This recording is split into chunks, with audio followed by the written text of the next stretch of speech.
So am I looking at the camera or looking at you? You can look wherever you would look in an actual interview. Okay. I'll cut this all up. Joining us today, we have Laura Walitsky. Laura has been a part of the field of education for 17 and a half years, including 9 years working with English language learners, also known as just English learners or English as a second language. Can you just give us a brief overview of your time working with English language learners? When I lived in Ithaca, New York, I worked at Ithaca Montessori School, which was my class was 3 to 6 year olds. And that's where I encountered most of my English as a second language students, because with being in Ithaca, we got a lot of graduate students from Cornell, and they brought their families with them when they were going to graduate school. So they were looking for a school, and Montessori is internationally known, and they found us, and so I had kids from all over the world in my classes. Did you find that some of those students spoke English at home, or was it exclusively the native language of their parents? A majority of the families chose to do a system where at home they would speak their native language, but anytime they were out of the house, they would speak English. And that was good practice for both the parents and the kids. Exactly. And that's one thing as has been proven in research, is that speaking English, not just at school, helps to enhance comprehension and increase the learning. So right now, English language learners are the fastest growing portion of the student population in the United States. They make up around 20% of the student population is children who are immigrants or children of immigrants, meaning that 2 million to 3.3 million children in this country are English as a second language learners, and 73% of those are Spanish. When you were working, you said a lot of the students you worked with were children of Cornell grad students. Did you get a lot of Spanish speakers or other languages? There was a lot of Asian. We had Japanese and Chinese and Indian. We also had one family from Iceland. But we did have some people from South America. I remember a boy from Colombia who came in only speaking Spanish. And I actually, working with those kids, I loved doing that, because they would start the year in September having no idea what I was saying, just looking at me like I have 17 different heads and not knowing anything. And gradually you saw that their comprehension was picking up. Mm-hmm. And it was always fascinating, because what we observed is that they understood before they were willing to talk. And that was always fascinating. And when they finally did start speaking in English, frequently we couldn't stop them. So that takes me to another thing that I was going to talk about. There's different stages of second language learning. The first stage is pre-production, the silent stage, and that's from 0 to 6 months of immersion in that language. At that stage, students tend to be listening or pretending to listen. They're imitating others and using body language or gestures. And then you move into the early production stage from 6 months to a year, which I'm assuming was most of the students you had, where they're learning words important to survival, but they don't always understand like what one word is in English. They're using multiple words, like this is to them. Then they start to develop into the speech emergence stage, would be later, like 1 to 3 years. And that's incorrect grammar. They're understanding more than they say, like you just said. They're thinking literal translations, and they're understanding a lot of vocabulary. There's later stages, intermediate fluency from 3 to 5 years with excellent comprehension, few grammatical errors, and advanced fluency 5 to 7 years where it's near native. Those would be more like what you might have seen from their parents and conversations with them. But could you speak a little bit to examples of children you saw in those early stages with incorrect grammar, some comprehension, but like you said, understanding more? I'm thinking particularly of one little girl named Yuki, who's from Japan. And she just cried and cried and cried and cried because she didn't understand anything. She didn't understand where her parents were going. And I actually learned from the mom a couple phrases in Japanese that to this day I remember. And nakanai de means stop crying. Mama sugu kuru yo means mama will be back soon. So when I spoke those things, the girl looked at me like, how do you know those things? But it gained my trust, or her trust in me a little bit. And one thing that was really nice about Montessori is that you mentioned like imitating and stuff. And a lot of Montessori starts, they're silent activities that we teach the children just by showing them. And the words, the vocabulary is very specific and precise. And then sitting around group time, they'd participate in singing. Whether they understood the songs or not, they saw the motions and would participate in that. I remember also a young lady from Iceland that she wasn't speaking anything. She had a twin sister, but her twin sister was in a different classroom. And one day we were going outside and we had just had show and tell. And she was looking at a music box that one girl had brought, and she opened up the box, and I just stood there while she was watching it, and she says, "What is it?" And I was like, in my brain, I'm like, oh my God, she spoke, she said a sentence, she said a sentence. But like very calmly I said, music box. And she repeated the word. And that was opening the floodgates. She spoke, she was understood, and she just took off from there.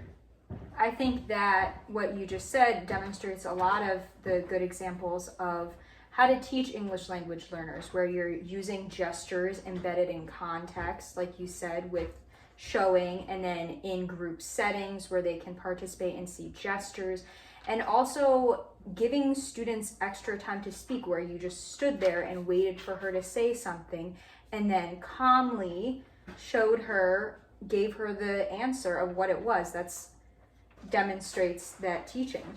And it wasn't complex. I just said music box and showed her how it works. So she just got that new vocabulary, and we moved on from there. And I went outside and I'm like, she just spoke. But exactly. So one thing that may be similar is it's easy to assume that children know more than they actually do.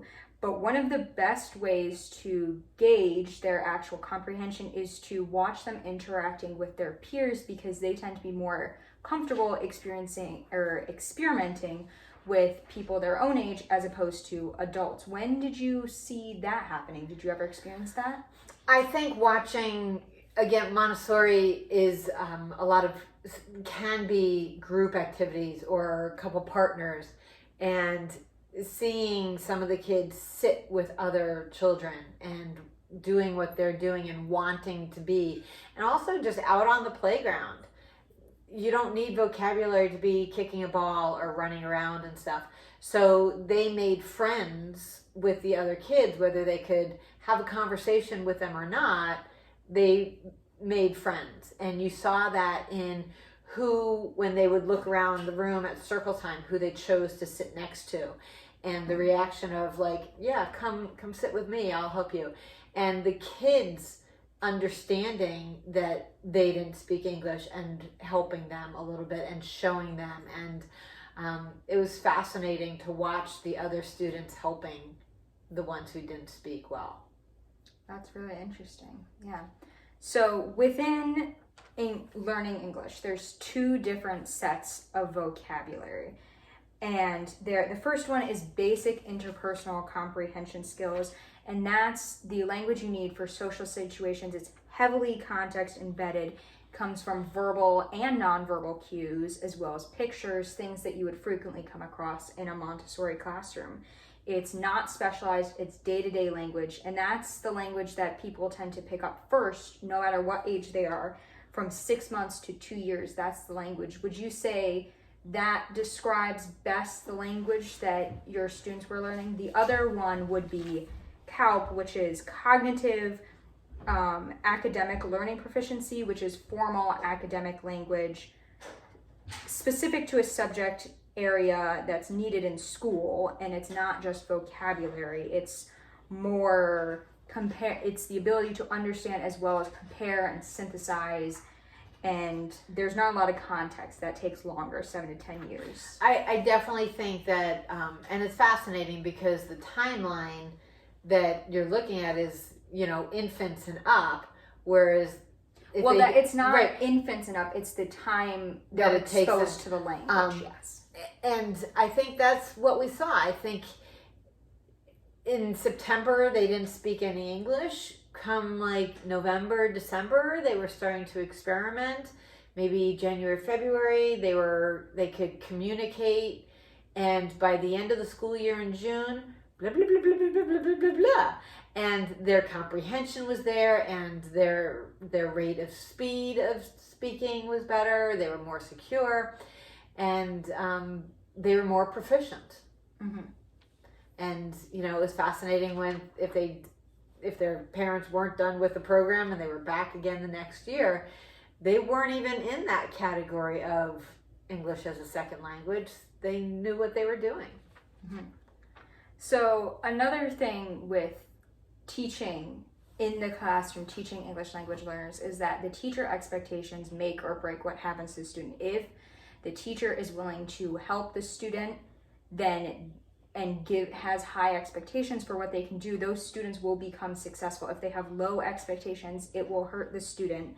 So teachers need to adjust and be willing to accept those students in the classroom. Do you think that environment at a Montessori school made it easier to have those expectations because all students are kind of learning social skills? They're learning social skills. They're also learning at their own pace. And that's one thing that's really nice about Montessori, with the, children are learning and developing at their own pace. So they weren't rushed. And it's not like in an elementary school classroom or a middle school or high school where they're like thrown into every single class and suddenly they have to understand biology and global history and To Kill a Mockingbird, and their comprehension isn't always there, and they may just be reading the words but it's not there. So I think teachers at the lower levels, preschool, kindergarten, lower elementary, they have the advantage that they have a more relaxed time to teach the kids, whereas for the older kids it's trial by fire. They have to get in there and within weeks be taking exams and stuff, and if they don't know what's going on, it's really, really challenging for them. That's why a large number of students who are second language learners end up placed below their grade level because it takes them a while to catch up. Yeah. And you see that with their parents also, where they may have been like physicists in whatever country they came from, and then they come here and they get jobs as janitors because they can't do the translating yet. And janitors are just as important as every other job because we walk into places and we want them to be clean. And so I totally appreciate every level, but it's always fascinating to see what people are doing while they're learning the language. Exactly. So a similar thing with that about how Montessori affects it. We kind of touched on this earlier, but some tips for teachers communicating with English language learners in their classroom is a lot of visual cues, repeating actions and rephrasing things, speaking very clearly and concisely, and showing patience with hearing students' responses and making sure they understand. Do you think that also helps in Montessori? I think in any classroom, I think it does help for Montessori, but I think any classroom, you need to adjust your language for the child that you're talking to. And the way I have a conversation with this child over here, even in the high school where I am now, may be completely different from how I communicate with this child over here. And you have to just look at each child as an individual. And another thing that I think is very important is eye contact, because for somebody who doesn't know the language, if I'm looking this direction and giving them instructions, they're not getting visual clues from me. So if you're wanting somebody to learn English or whatever language, looking at them and being very specific and showing them, or like you said, the visual clues and stuff. But I think the eye contact and facial clues and stuff like that are also really important. And even at the higher levels, you can do that with kids. That's an interesting thing to bring up, because in some cultures, for students to actually be making eye contact with you, it would be considered disrespectful. So you looking at them is definitely a good visual cue for them to know they're being talked to, and they should be trying to understand what you're saying, but you can't always expect them to be looking back. Right. And it is very different in different cultures. I will give this one other snippet. A couple years ago when I was in a middle school, I happened to be working in a room where somebody else was working with an English as a second language student, and they were reviewing some vocabulary from a book. And I want to say I did not like the way it was going. I didn't feel that the teacher was explaining the vocabulary in terms that I could even understand. And when she was saying to the kid, do you understand? His answer was like, yeah. And I don't think it was yeah. Because if it wasn't making sense to me and I understood English, it wasn't making sense to him either. But just to get past this. So I think when you are explaining things to kids who are not, original English speakers, do check in with them and don't use fancy schmancy words. Keep it simple. Yeah, that brings me to another question, which is how do you check comprehension of students? Some strategies could be asking them to draw, expecting gestures or one-word answers, giving them yes or no, either or. What did you tend to use and expect? We gave them tasks to do or activities, and increasingly harder, more challenging things. Like the first one would be, please get me the pencil. Please get the pencil and put it on this desk. Please get the pencil, write your name, and put it on the desk. So you keep adding one more level of instruction to them. And if they get to the point where you can give them a 5-point instruction, stand up, tuck in your chair, go get your jacket, put it on, stand on line, and they understand all of those things at one time, you've got it. But it's slowly increasing what you're asking them to comprehend. That's definitely a good strategy. I mean, that goes for all sorts of teaching, is increasing the difficulty. One of my other questions is, how did you ever find that incorporating these students affected your lesson preparation? How do you make sure that you're connecting what they're learning to their experiences to make sure that they can understand what's going on in the lesson?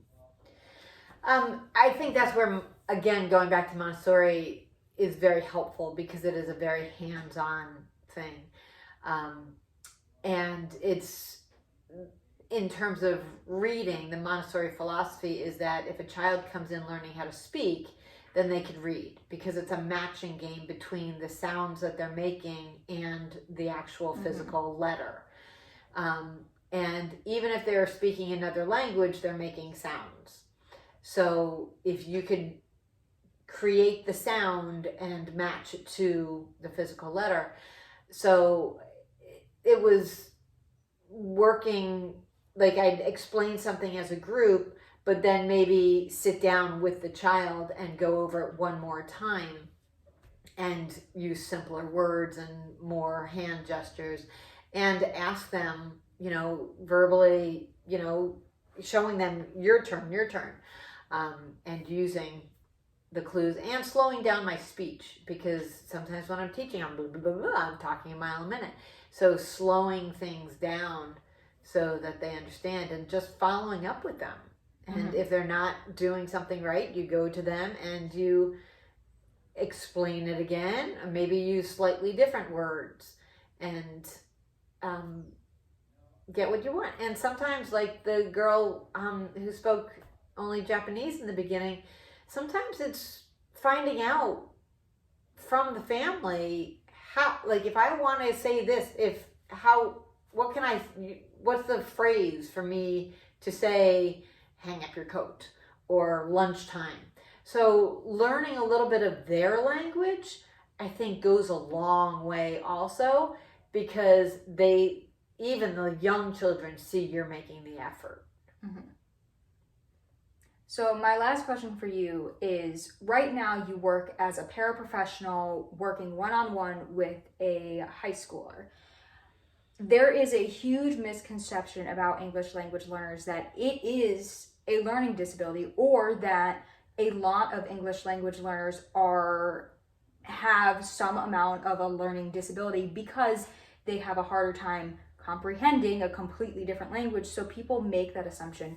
Can you speak to that myth and the differences between working with English language learners and people who actually have learning disabilities?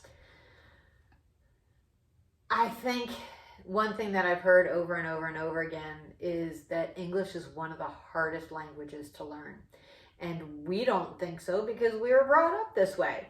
But our grammar is insane. The amount of punctuation and spelling of two, and two, there's so much to it that doesn't always get explained well, even in a regular classroom without any kids who are English as a second learner.